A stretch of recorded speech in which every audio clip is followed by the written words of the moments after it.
Terima kasih.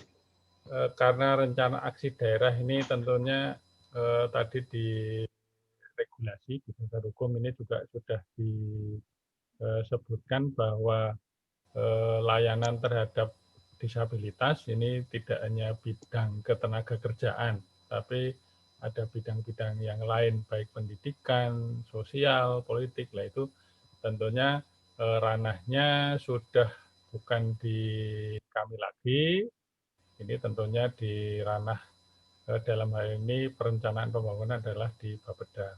Kami memang dalam waktu dekat ini akan mencoba komunikasi khusus dengan OPD-OPD yang tentunya dalam kaitannya dengan kebijakan teknokratis yaitu Bapeda, ini akan coba membahas secara khusus terkait dengan bagaimana ke depan layanan terhadap unit layanan untuk mengoperasionalkan unit layanan disabilitas khususnya yang ketenagakerjaan, sehingga harapan kami ini menjadi payung besar juga bisa masuk di RPJMD sehingga layanan-layanan ataupun kegiatan-kegiatan terkait dengan disabilitas ini secara dokumen tercantum di dalam rencana pembangunan jangka menengah daerah. Dan RPJMD ini karena merupakan jabaran dari visi misi Bupati, ini tentunya akan berakhir di tahun 2022 nanti. Kemudian kalau mengacu ke regulasi di pusat, ini ternyata pemilihan kepala daerah secara serentak ini kalau tidak salah ini akan dilaksanakan di 2024, sehingga relatif di Pemda Kabupaten Ponorogo di 2022 sampai 2024 ini tentunya nanti dalam rangka untuk perencanaan pembangunan menggunakan RKPD, ini informasi kemarin, sehingga ini perlu kita bahas dalam di tataran yang lebih luas lagi, tidak hanya di Dinas Tenaga Kerja dan Transmigrasi. Ya, itu mungkin tanggapan dari kami. Ya, baik Pak. Jadi ke depan itu salah satu prioritas strategisnya tadi mengoptimalkan unit layanan disabilitas yang sudah diinisiasi ya dan lebih menyesuaikan nanti dengan PP nomor 60 tahun 2020 ya, karena sudah ada petunjuk pelaksanaannya bagaimana pembentukan maupun kegiatan yang dilakukan oleh unit layanan disabilitas. Kemudian usulan-usulan terkait dengan kegiatan strategis ke depan memang akan sangat baik kalau kemudian nanti bisa diadopsi di dalam dokumen perencanaan pembangunan di Kabupaten Kulon Progo ya Pak ya, tadi Pak sebut ada RPJMD dan lain sebagainya. Jadi itu lebih bisa memastikan implementasi di tiap tahun kegiatan dari rencana aksi daerah tersebut. Baik Bapak Ibu, saya kira kita ada waktu ya nanti sekitar setengah jam untuk bisa bagi Bapak Ibu menyampaikan pendapat maupun pertanyaan ataupun komentar. Tapi sebelumnya silahkan Bapak Ibu yang hadir tapi belum mengisi daftar hadir, silahkan bisa mengisi daftar hadir. Yang linknya sudah di-share di chat ya, bisa dilihat di chat, tinggal diklik saja, nanti diikuti saja. Jadi sangat mudah untuk mengisi daftar hadir. Tapi kalau ada kesulitan mengisi daftar hadir, mungkin bisa memberitahukan kepada kami. Ya, Asmin, mohon izin. Walaupun Ibu Ketua DPRD sudah tidak hadir di seminar ini, tapi ada Bapak Istana, Ketua Komisi 4, nanti kalau ada pertanyaan untuk DPRD, bisa dengan Bapak Istana SH. Ya, baik. Jadi nanti kalau ada pertanyaan ke Dewan, itu yang merespon bisa dari anggota dewan yang ikut berpartisipasi di kesempatan ini ya, Pak Istana. Silakan Bapak Ibu yang mau menyampaikan bisa langsung. Halo. Sampaikannya aja bisa. Ya. Halo. Ya. Ya, Silakan. Halo. Ya, saya Pak Sarjo, bisa masuk ini? Bisa Pak Sarjo, jelas. Silakan. Singkat ya, sampaikan. Ya, Silakan Pak Sarjo. terima kasih sekali atas waktunya. Saya dari awal sudah ikut forum ini di Zoom ini. Lalu beberapa yang sudah disampaikan dari dari Dinas Tenaga Kerja, dari DPRD, itu tadi betul sekali. Untuk saat ini memang di Kulon Progo itu sudah diberikan kantor NPC yang sekaligus digunakan untuk sekretariatan bersama organisasi hanya baru-baru ini. Nah, untuk melengkapi hal tersebut, untuk mengkomunikasikan segala hal dalam hal ini apa ya, ketenaga kerjaan juga, kita sebetulnya yang sudah dulu pernah dibentuk itu Komite Penyandang Disabilitas itu perlu dihidupkan kembali, karena dengan itu adanya komite tersebut kita akan bisa menata bagaimana langkah yang akan kita lakukan di tingkat kecamatan seperti itu. Jadi untuk saat ini memang kami kesulitan seperti itu untuk koordinasi dengan pemerintah tentunya. Nah, dengan adanya penghidupan kembali Komite Penyandang Disabilitas di Kulon Progo, saya kira akan efektif dan bisa melengkapi rumah inklusi atau sekretariatan bersama di NPC, kantor NPC yang sudah diberikan oleh pemerintah Kabupaten Kulon Progo. Nah, mengenai ketenaga kerjaan di Kulon Progo memang sudah ada capaian yang semakin membaik, karena untuk penerimaan CPNS itu sudah ada kuotanya, dan kebetulan ada salah satu kawan juga bisa diterima sebagai CPNS, diterima sebagai guru MTS negeri di Sleman. Seperti itu. Lalu informasi-informasi itu juga ada yang kemungkinan sampai, kemungkinan ada yang tidak. Lah nanti kalau ada komitenya, saya kira akan lebih efektif sampai ke kawan-kawan. Dan di kawan-kawan sendiri yang lain itu penyandang disabilitas secara umum memang banyak kendala.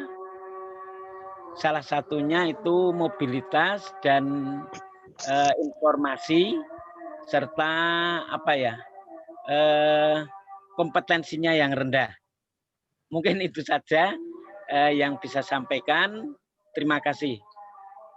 Terima kasih Pak Sarjo. Cukup bisa didengarkan tadi pertanyaannya. Yang pertama itu terkait komite. Yang dimaksud itu Komite Perlindungan dan Pemenuhan Hak Penyandang Disabilitas Kabupaten Kulon Progo ya. Halo? Iya, yang dulu pernah dibentuk, namun untuk akhir-akhir ini tidak berjalan seperti itu. Ya, itu sebenarnya juga diamanatkan di dalam Perda Perlindungan Penyandang Disabilitas di Kabupaten Kulon Progo ya, untuk didirikan. Itu yang pertama tadi. Bukan pertanyaan, tapi usulan, yaitu supaya dihidupkan kembali, atau mungkin, atau kalau memang kemarin pendiriannya belum resmi oleh Pak Bupati, itu ya, perlu mendirikan sesuai dengan amanat Perda. Yang kedua tadi catatannya bahwa sebetulnya di Kulon Progo terkait penguatan hak penyandang disabilitas itu sudah semakin membaik ya dari waktu ke waktu. Dan nanti ada contoh difabel yang diterima menjadi PNS. Tapi PNS-nya di Sleman atau di Kulon Progo ini? Sleman Di tadi. Sleman, Pak. Karena namun informasi itu datang dari salah satu dari Dinas Tenaga Kerja Kulon Progo, tapi yang penerimaannya dari Dinas Daerah Istimewa Yogyakarta, Pak. Oh, oke, baik ya. Di kabupaten kota juga setiap rekrutmen untuk ASN ya, untuk PNS itu juga memberi ruang pada penyandang disabilitas harusnya, termasuk kepada teman penyandang disabilitas yang ada di Kulon Progo sendiri. Nah, barangkali kalau BKD hadir nanti juga bisa memberikan komentar soal ini. Nah, berikutnya Bapak Ibu yang lain. Ya, saya Mas Yun. Ya, dipersilahkan Ya. sambil memperkenalkan pada yang lain. Ya, saya Mas Yun. Ya, silakan. Oh, iya. Saya Setia Adi Purwanta dari Pak Setia. Dari Komite Perlindungan dan Pemenuhan Hak Difabel DIY. Ada 3 usulan saya. Yang pertama kepada Bapak Dewan dan mungkin ada wakil dari BKD, yaitu perlu adanya aturan atau peraturan yang mengatur lebih lanjut tentang penerimaan difabel sebagai ASN yang 2% itu. Itu bagaimana sebenarnya pengaturannya sampai mulai dari informasinya, kemudian pendaftarannya, kemudian administrasinya, seleksinya sampai penerimaannya. Saya kira itu perlu yang khusus bagi difabel ya. Sebab apa? Satu, itu banyak interpretasi yang salah. 2% penerimaan ini bukan dari 2%, yang di dalam undang-undang ini 2% dari jumlah ASN. Nah, ini banyak diterjemahkan sebagai 2% dari penerimaan. Ini yang saya kira perlu diluruskan dulu.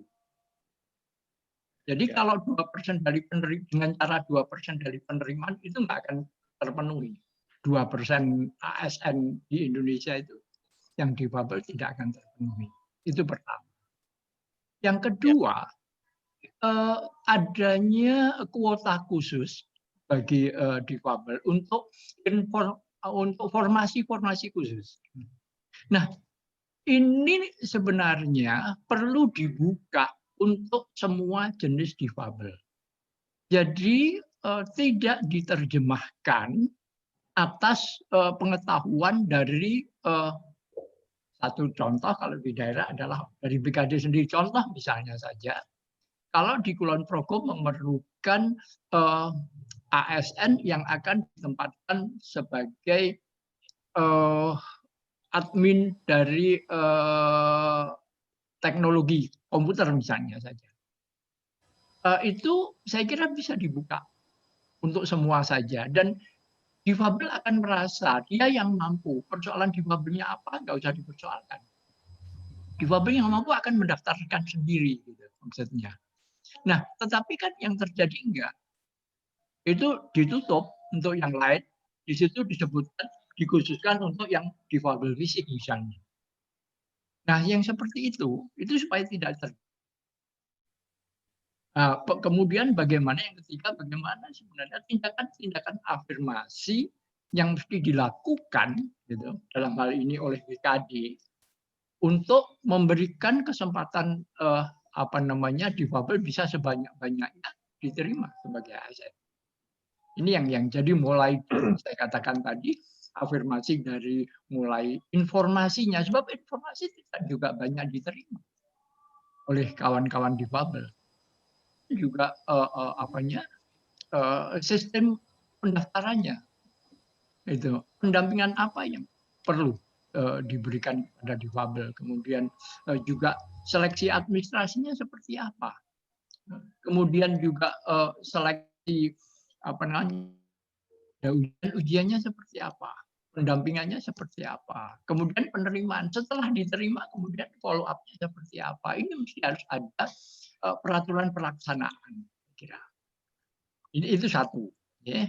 Terus yang kedua kepada Bapak tenaga kerja, saya sepakat tadi bahwa persoalan tenaga kerja bukan hanya pada persoalan dinas tenaga kerja saja.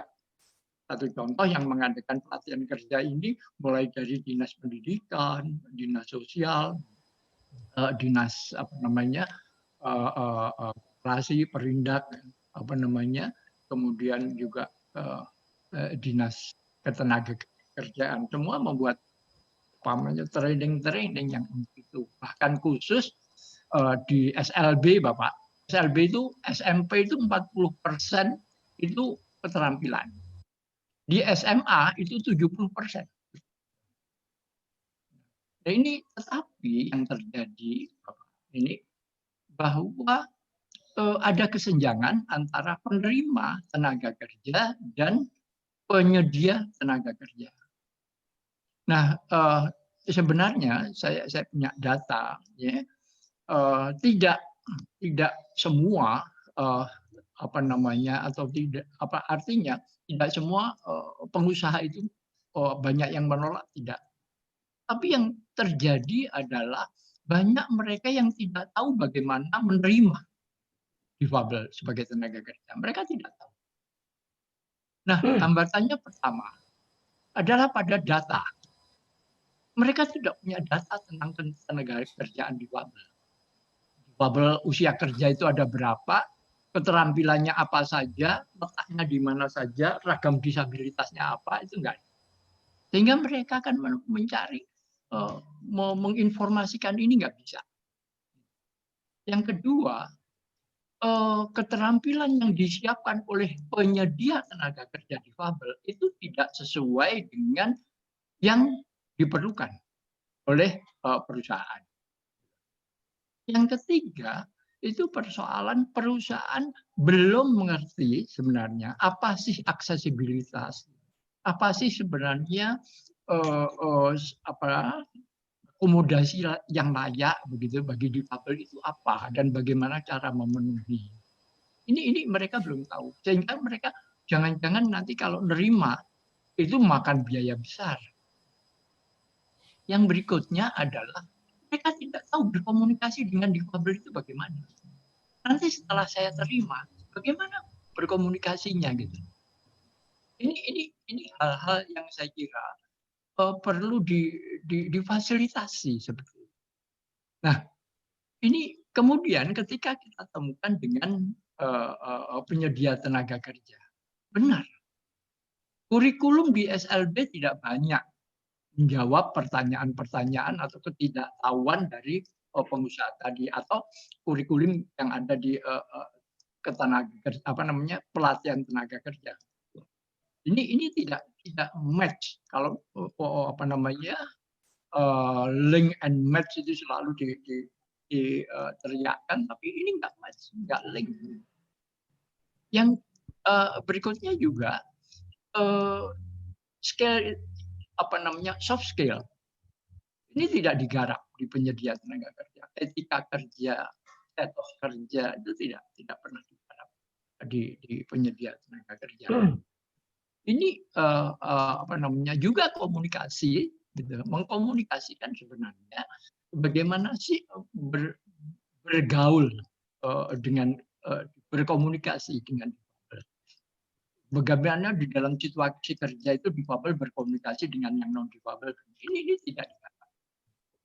Nah, sehingga saya kira peran ULD di sini mestinya menyambungkan ini, menyambungkan persoalan ini.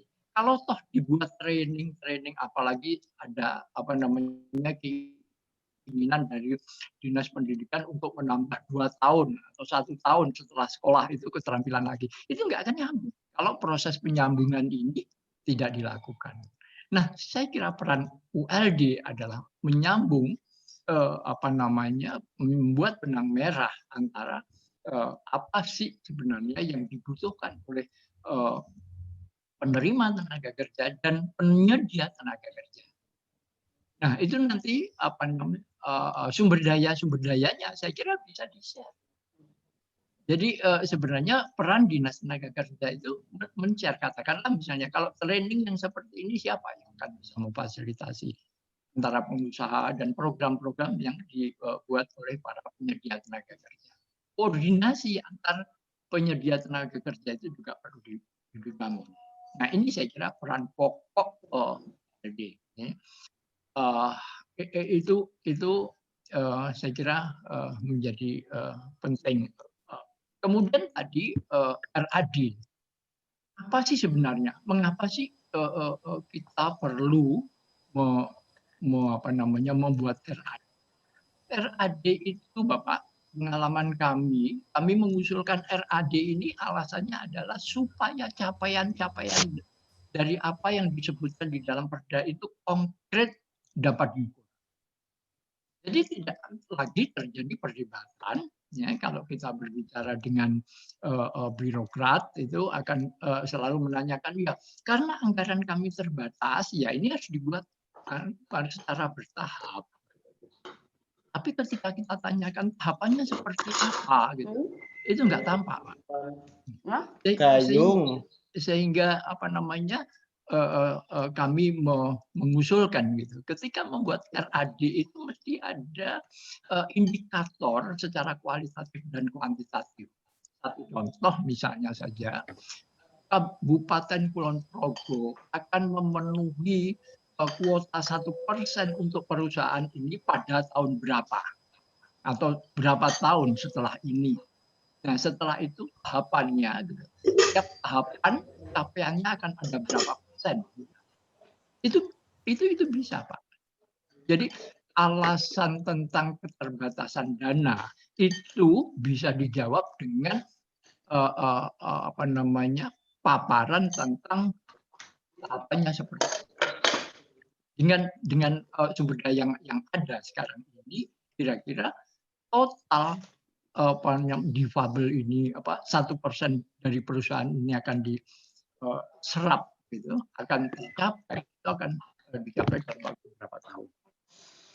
Jadi begitu, sehingga pada tahun ke-X misalnya saja capaiannya sekian persen itu jelas. Nah, ini yang saya kira sehingga harapan saya ketika ada RAD itu pasti ada indikator kualitatif dan kuantitatif yang benar-benar jelas dan dapat diukur. Yang ketiga, itu persoalan sanksi. Nah, ketika perda ini tidak bisa memberikan sanksi pidana, karena sanksinya harus hanya berupa sanksi administrasi. Gitu.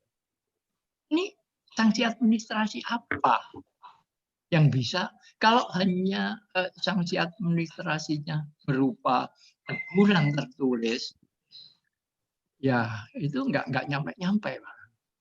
Nah, ini perlu dipikirkan gitu. Meskipun ada usulan bagaimana bukan pendekatan sanksi tapi pendekatan penghargaan gitu. Tapi ketika penghargaannya itu tidak tidak bisa memberikan kemanfaatan yang jelas. Misalnya saja kalau penghargaan itu berupa pengurangan pajak, itu kan menjadi jelas. Nah, ini kan nggak bisa. Persoalan pajak ini persoalan kewenangan pusat lagi. Ya, ini, mohon maaf Pak Setia, bisa dipersingkat Pak? Ya, saya kira itu. Ya, jadi sanksi administrasinya seperti apa? Bisa kira-kira kita yang bisa membawa efek jerah. Itu saja, matur nuwun. Ya, terima kasih Pak Setia. Tadi saya kira banyak yang disampaikan Pak Setia, beberapa pertanyaan. Saya kira tidak saya sampaikan ulang ya, karena banyak. Ketiga, silakan. Tadi Mbak Dwi Rahayu dari Gerkatin juga sudah menulis di chat. Apakah cukup akan saya bacakan pertanyaan di chat? Tapi kalau ingin langsung menyampaikan pertanyaannya juga dipersilahkan. Silahkan menggunakan bahasa isyarat, nanti JBI akan membantu untuk menerjemahkan. Silakan, Mbak Mada atau JBI yang lain bisa membantu menanyakan pada Mbak Dwi Rahayu, apakah akan menyampaikan langsung pertanyaannya atau cukup saya bacakan dari chat yang sudah ditulis?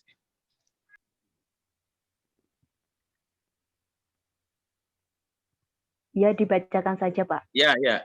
Jadi Mbak Dwi Rahayu dari Gergatin ya, Mbak Dwi Rahayu ini tuli ya. Jadi menyampaikan pendapatnya bahwa selama ini banyak pelatihan-pelatihan yang sudah dilaksanakan oleh pemerintah, tetapi di antara peserta pelatihan itu yang kemudian nggak mempraktekkan hasil pelatihan yang sudah diikuti itu. Karena itu Mbak Dwi Rahayu mengusulkan supaya pelatihan-pelatihan yang dilakukan oleh pemerintah itu harus dirancang tindak lanjutnya itu seperti apa.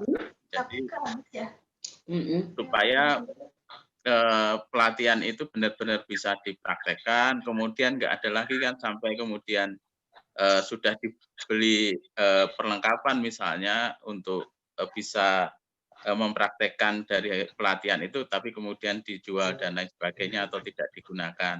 Nah, yang pelatihan itu harus ada tindak lanjutnya, dan Mbak Dwi juga mengusulkan supaya bagaimana ada magang. Jadi setelah pelatihan, kemudian tindak lanjutnya diberi kesempatan untuk magang, kemudian setelah magang bisa dibantu untuk disalurkan ke perusahaan-perusahaan. Itu yang disampaikan oleh Mbak Dwi Rahayu. Nah, sekarang saya persilahkan untuk memberikan respon, termasuk saya mohon Pak Istana ya dari Komisi 4, karena di Kulon Progo ini nggak pakai huruf A, B, C, D ya, di Komisi 4 ya. Komisi 4 ini sama dengan Komisi D di daerah lain, untuk memberi tanggapan, terutama tadi yang disampaikan oleh Pak Setia ya, usulan supaya di Kabupaten Kulon Progo ya, kalau tingkat nasional sudah punya Undang-Undang 8 2016, sudah ada Perda 4 DY ya, tahun 2012, kemudian sudah ada Perda Kabupaten Kulon Progo juga ya, supaya untuk lebih bisa memastikan pelaksanaan atau implementasi ketentuan mengenai kuota kerja itu ya, baik kuota, saya kira kuota, terutama kuota yang disebut Pak Setio tadi, kuota kerja yang 2% untuk ASN itu. Jadi supaya ada peraturan pelaksanaannya, bentuk mungkin nanti bisa jukla, kemudian juga juknisnya, supaya kemudian bisa lebih mudah dan lebih bisa memastikan dilaksanakan, itu kemudian bisa lebih bisa memastikan hak itu dinikmati oleh penyandang disabilitas. Untuk kesempatan pertama saya silahkan ke Pak Istana dulu. Pak Istana, termasuk mungkin bisa menanggapi pertanyaan dari Pak Sardio dan juga dari Mbak Dwi Rahayu. Silahkan Pak Istana masih bergabung. Halo Pak Istana. Pak Istana.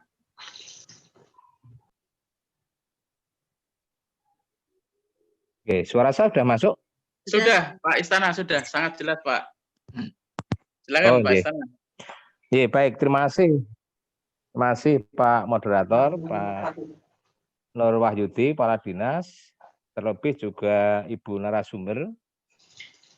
Sebenarnya saya posisinya di sini nginjen ya, karena termasuk peserta yang tidak diundang. Kami harus banyak mendengarkan, beberapa sudah kami catat. Biasanya kalau Sabtu Minggu itu saya monitoring jalan-jalan, termasuk itu ke wilayah pelosok-pelosok gitu, termasuk persoalan-persoalan disabilitas gitu ya.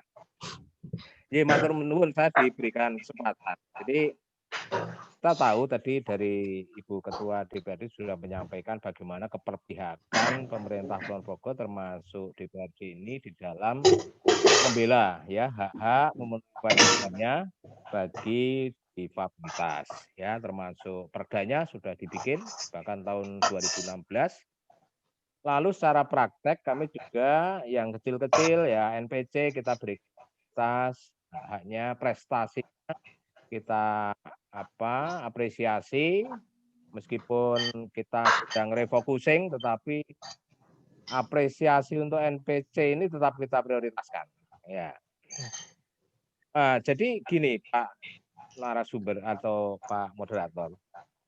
Ya. Sekarang ini menurut pengamatan saya persoalannya bukan pada soal akses, soal pada regulasi, bukan soal pada keperpihakan lagi.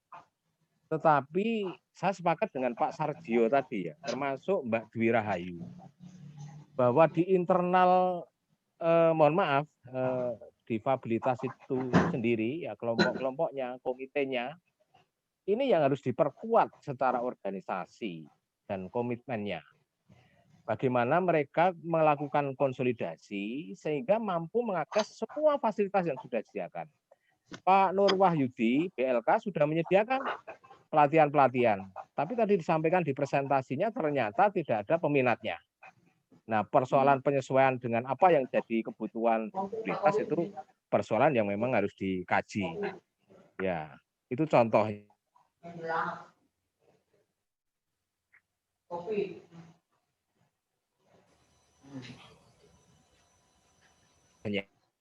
Jadi secara terbuka sekali menerima audiensi ya dari ya kelompok difabilitas termasuk NPC ya untuk menampung apa yang dimaui oleh mereka. Apa yang dimaui oleh mereka. Nah, kami selalu mendorong bagaimana kawan-kawan kami ini difabilitas ini untuk mandiri ya, syukur-syukur berprestasi lepas dari ketergantungan. Nah, ini saya kira yang pokok, yang penting, yang bagi kita semua.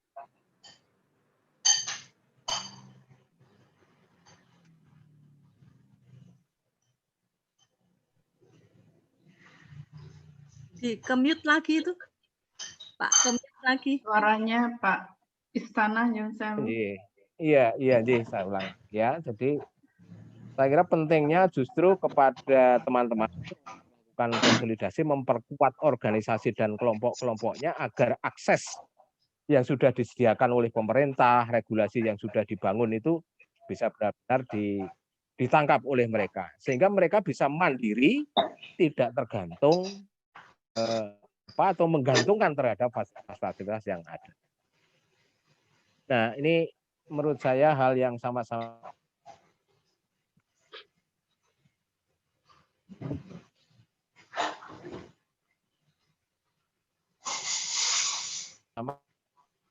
harus diperbaiki, tapi dan sebelumnya beberapa kali sudah mendapatkan penghargaan ya soal akses gedung yang ramah fasilitas ya. Jadi kalau mau menyampaikan aspirasi tidak usah khawatir, sampai bisa ke lantai 3, lantai 4 sudah bisa diakses dengan kursi roda dan fasilitas yang lain. Nah, yang terakhir saya kira Pak Setia ya.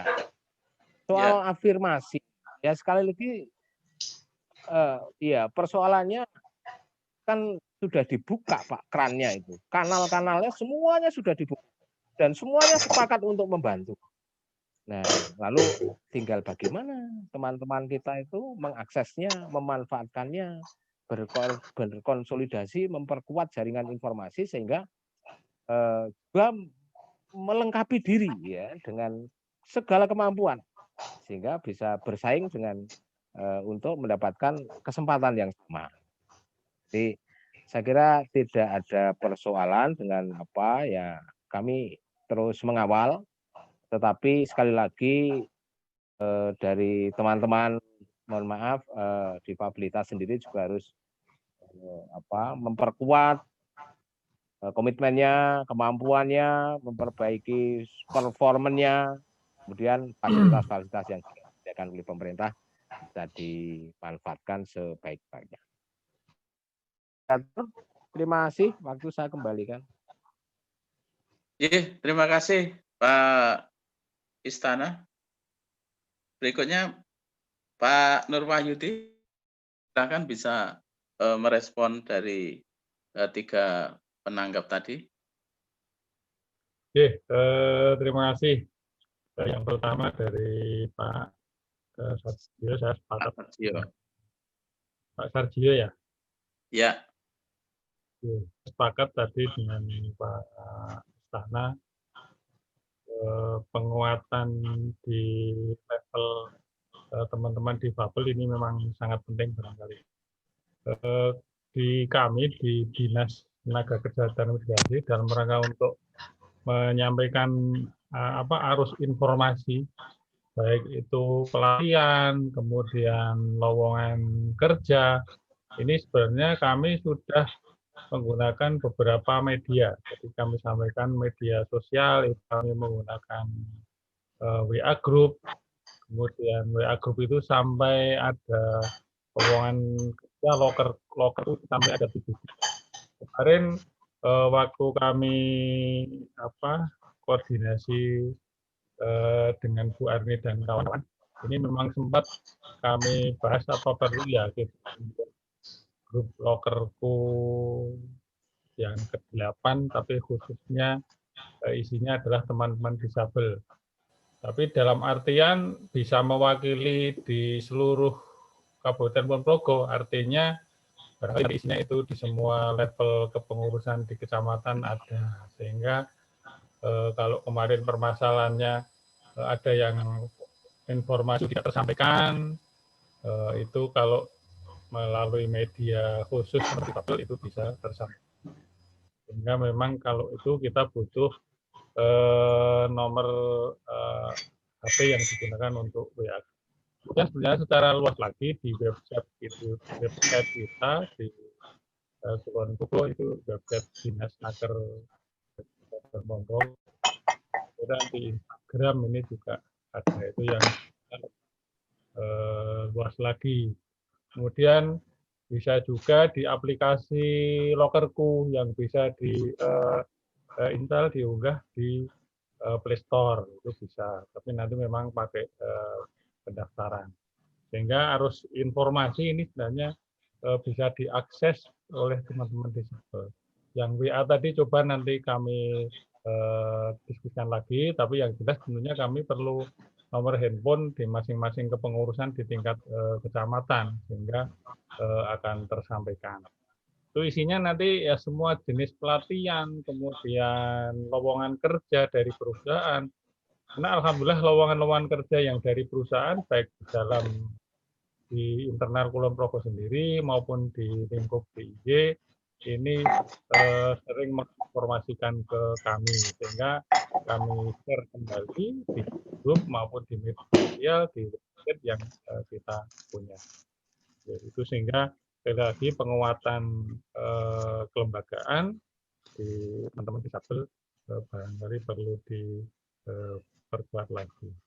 Ya, kemudian terkait dari Pak Setiadi terkait dengan pelatihan maupun yang ada di kami, ini memang seperti yang kami sampaikan di awal, pelatihan kami yang di bawah naungan kami di Dinas Tenaga Kerja dan Transmigrasi adalah di PLK. Di PLK ini sebenarnya jenis-jenis pelatihannya juga sudah sangat variatif menurut kami. Ada kegiatan pembuatan kue, menjahit, kemudian las, kemudian juga ada internet marketing, kemudian teknisi HP, kemudian ada juga housekeeping, kemudian juga reparasi AC. Ya, ini sebenarnya monggo bisa diakses. Dan tentunya itu pelatihan yang barangkali menurut kami di perusahaan-perusahaan ini sering ada lowongan. Ya, kemudian terkait dengan soft skill, kali ini memang juga sangat penting karena soft skill barangkali kalau kita lihat di hasil-hasil riset, memang persentasenya terus tinggi dalam hal keberhasilan untuk di dunia kerja. Ini di DLK juga ada Pak, kita sampaikan soft skill yang tentunya itu menggali dari diri kita sendiri. Ini juga ada. Kemudian terkait dengan rencana aksi daerah, ini ada indikator-indikator kualitatif maupun kuantitatif. Ini sebenarnya di rencana pembangunan jangka menengah daerah RPJMD yang 5 tahunan, yang itu merupakan jabaran dari visi misi Bupati. Ini sebenarnya sudah ada juga Pak, capaian-capaian tahun, katakanlah Bupati dan Wakil Bupati, visi itu kan 5 tahun. Itu jabaran capaian selama 5 tahun itu juga sudah ada di RPJMD. Sehingga setiap tahun itu bisa diukur capaian keberhasilan, dan setiap tahun juga capaian keberhasilan itu dilaporkan lewat laporan keterangan pertanggungjawaban Bupati kepada DPRD. Sehingga secara pertanggungjawaban, secara target ini juga sudah ditetapkan di RPJMD, karena itu bagian dari program kegiatan yang merupakan jabaran visi misi Bupati. Barangkali itu. Kemudian terkait dengan dari Mbak Dwi Rahayu, pelatihan itu ada magang. Ini di Dinas Tenaga Kerja dan Transmigrasi ini juga ada kegiatan magang. Ini nanti peserta akan kita kirim di perusahaan, tentunya dalam waktu yang tentunya akan lebih panjang dilakukan di perusahaan. Tapi memang kuotanya terbatas per tahun, itu juga tidak banyak dari peserta pemagangan. Tentunya ini juga seperti yang kita kaitkan dengan RPJMD tadi, memang target-target itu kita cantumkan di dalam RPJMD sebagai bagian dari indikator kinerja di masing-masing OPD. Ya, barangkali itu secara garis besar yang bisa kami respon terkait dengan apa yang menjadi pertanyaan dari Pak Sadio, Pak Setia Adi, dan Ibu Rahayu. Waktu kami kembalikan, monggo Pak.